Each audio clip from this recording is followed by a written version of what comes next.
السلام علیکم۔ B S videos میں آپ سب کو خوش آمدید۔ ہم پڑھ رہے ہیں حضرت مریم علیہ السلام کا قصہ۔ حضرت مریم علیہ السلام کی عمر جب تقریباً 15 سال ہوئی تو ایک فرشتہ ایک خوبصورت نوجوان کی شکل میں نمودار ہوا، جسے علیحدگی میں دیکھ کے حضرت مریم خوفزدہ ہو گئیں۔ وہ اپنی عصمت کی حفاظت کے لیے فکر مند ہوئیں، کیونکہ فرشتے کے چہرے پہ تقویٰ کے آثار نمایاں تھے۔ تاہم بی بی نے اپنی عصمت کی حفاظت کے لیے خود کو اللہ کی پناہ میں دے دیا۔ ایک عفت اور پاک بازی کا ایک طرح کا امتحان تھا، جو کہ اللہ تعالیٰ کے نیک بندوں پر اکثر ہوتا ہے۔ آپ نے اس شخص سے کہا کہ وہ یہاں سے چلا جائے۔ آپ کی پریشانی دیکھ کر فرشتے نے کہا، گھبرانے کی کوئی بات نہیں، میں ایک انسان نہیں بلکہ اللہ تعالیٰ کی طرف سے بھیجا گیا فرشتہ ہوں۔ میں آپ کو ایک پاکیزہ مبارک بچے کی ولادت کی خوشخبری دینے آیا ہوں۔ حضرت مریم علیہ السلام کو انتہائی تعجب ہوا۔ وہ بولیں کہ یہ کیسے ممکن ہے، کیونکہ وہ شادی شدہ نہیں تھیں۔ فرشتے نے کہا، اس سے پہلے اللہ تعالیٰ نے حضرت آدم علیہ السلام اور اماں حوا کو بغیر ماں باپ کے پیدا فرمایا ہے، اور اماں حوا کو صرف مرد کے وجود سے پیدا فرمایا گیا۔ حضرت مریم علیہ السلام جب حاملہ ہوئیں تو ایک دور جگہ چلی گئیں۔ اس بارے میں قصہ کئی بزرگوں نے بیان کیا ہے کہ جب آپ کا حمل واضح ہوا تو سب سے پہلے بنی اسرائیل کے ایک عابد و زاہد شخص وہاب بن منبہ، جو کہ آپ کے خالہ زاد بھائی تھے، نے انتہائی تعجب سے پوچھا، اے مریم، کیا بیج کے بغیر کھیتی اگ سکتی ہے؟ فرمایا، جی ہاں۔ بھلا کس نے پہلی مرتبہ کھیتی کو پیدا کیا؟ پھر پوچھا، کیا بغیر مرد کے اولاد ہو سکتی ہے؟ فرمایا، جی ہاں۔ اللہ تعالیٰ نے حضرت آدم علیہ السلام کو بغیر ماں باپ کے پیدا فرمایا، تم اپنی خبر دو۔ حضرت مریم علیہ السلام نے فرمایا، اللہ تعالیٰ نے مجھے خوشخبری دی ہے اپنی طرف سے ایک نشانی، جس کا نام مسیح عیسیٰ بن مریم ہوگا، دنیا اور آخرت میں صاحب مرتبہ ہوگا، لوگوں سے بچپن اور بڑھاپے میں کلام کرے گا۔ محمد بن اسحاق فرماتے ہیں، جب حضرت مریم علیہ السلام کے حاملہ ہونے کی خبر بنی اسرائیل میں عام ہو گئی، بہت سے افراد نے حضرت زکریا علیہ السلام کے گھر آنا جانا بند کر دیا اور آپ پر الزامات اور بہتان لگانے لگے۔ حضرت مریم علیہ السلام نے لوگوں سے علیحدگی اختیار کر لی اور وہ دور تنہائی میں چلی گئیں۔ جب حمل کا درد ہوا تو آپ نے ایک درخت کا سہارا لیا اور اس کے نیچے بیٹھ گئیں۔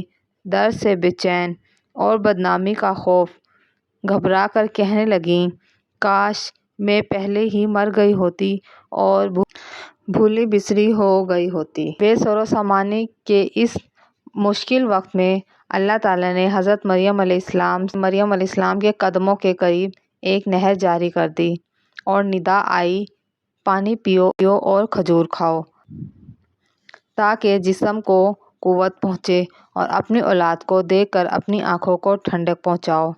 اسلام آنے سے پہلے بولنے کا روزہ رکھنا عبادت میں داخل ہوتا تھا۔ بعد میں یہ حکم منسوخ ہو گیا، لہٰذا حضرت مریم علیہ السلام کی پریشانی کے لیے کہا گیا کہ جب تم سے کوئی اس بچے کے بارے میں سوال کرے تو اشارے سے کہنا، میں نے چپ کا روزہ رکھا ہوا ہے۔ حضرت مریم علیہ السلام کو کچھ تسلی ہوئی۔ پھر حضرت عیسیٰ علیہ السلام پیدا ہوئے تو آپ اپنے بیٹے کو قوم کے پاس لے کر آئیں تو لوگ آپ کی گود میں بچہ دیکھ کر غضبناک ہو گئے اور آپ کے عبادت گزار اور پاکیزہ گھرانے کا حوالہ دیتے ہوئے آپ سے بدگمان ہوئے اور الزامات لگانا شروع کر دیے۔ جب حالات بہت تنگ ہو گئے اور سوچ سمجھ کے دروازے سب بند ہو گئے اور توکل کا دار و مدار صرف اللہ کی ذات ہی رہ گئی، تب حضرت مریم علیہ السلام نے اس بچے کی طرف اشارہ کرتے ہوئے کہا، اس سے بات کر لو، تمہارے سارے سوالوں کے جواب یہ بچہ دے دے گا۔ کچھ لوگوں نے کہا، بھلا یہ دودھ پیتا بچہ کیسے ہمارے سوالوں کے جواب دے گا، اور ہم کیوں کریں اس سے کلام، ہم کیوں کریں اس سے گفتگو؟ قوم کا یہ کلام سن کر حضرت عیسیٰ علیہ السلام نے تقریر شروع کر دی۔ اللہ تعالیٰ نے قرآن مجید میں یوں فرمایا ہے، بچے نے فرمایا، میں ہوں اللہ کا بندہ، اس نے مجھے کتاب دی، مجھے نبی کیا، اس نے مجھے مبارک کیا، مجھے نماز اور تقویٰ کی تاکید فرمائی، اور جب تک میں زندہ ہوں اپنی ماں سے اچھا سلوک کرنے والا، اور مجھے زبردست نیک بخت بنایا، اور سلامتی ہے مجھ پر جس دن سے میں پیدا ہوا، جس دن میں مروں گا، اور جس دن میں دوبارہ زندہ اٹھایا جاؤں گا۔ عیسیٰ علیہ السلام کی اس نیکی کے متعلق بے شمار واقعات موجود ہیں۔ ان میں سے ایک انجیل میں ہے جو وہب بن منقع سے منقول ہے۔ جب حضرت عیسیٰ علیہ السلام کی ولادت کا دن تھا، اس دن فارس کے بادشاہ نے ایک نیک ستارہ روشن دیکھا۔ نجومیوں سے دریافت کیا تو معلوم ہوا کہ اس ستارے کا طلوع کسی عظیم الشان نیک ہستی کی پیدائش کی خبر دیتا ہے جو ملک شام میں پیدا ہوئی ہے۔ بادشاہ نے عمدہ خوشبوؤں کے تحفے دے کر ایک وفد کو ملک شام روانہ کیا۔ ملک شام پہنچ کر وفد نے یہودیوں کے بادشاہ سے ملک کے سارے حالات دریافت کرنا چاہے۔ وفد کی زبانی سارے واقعات سن کر بادشاہ گھبرایا، پھر وفد کو جانے کی اجازت دے دی اور بچے کے متعلق ساری معلومات دریافت کرنے کے بارے میں کہا۔ پارسیوں کے اس وفد نے بیت المقدس پہنچ کر حضرت عیسیٰ علیہ السلام کو دیکھا تو سجدہ تعظیم میں گر گیا اور چند روز وہاں قیام کیا۔ اس وفد کے بعض آدمیوں نے اپنے بادشاہ کو اس بچے کا دشمن دیکھا۔ انہوں نے حضرت مریم علیہ السلام کو اپنا خواب سنایا اور مشورہ دیا کہ بچے کو کسی دور جگہ لے جائیں۔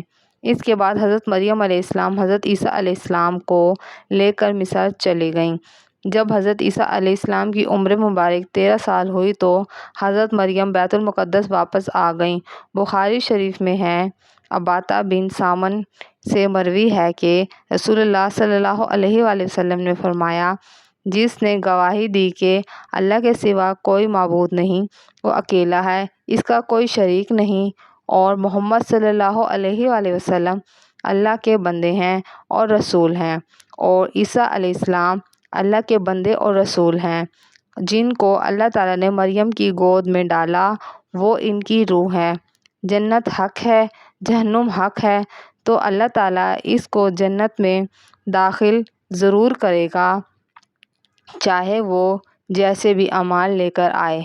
اللہ تعالیٰ ہم سب کو قلب سلیم عطا فرمائے اور حق اور سچ پر چلنے کی توفیق عطا فرمائے، آمین۔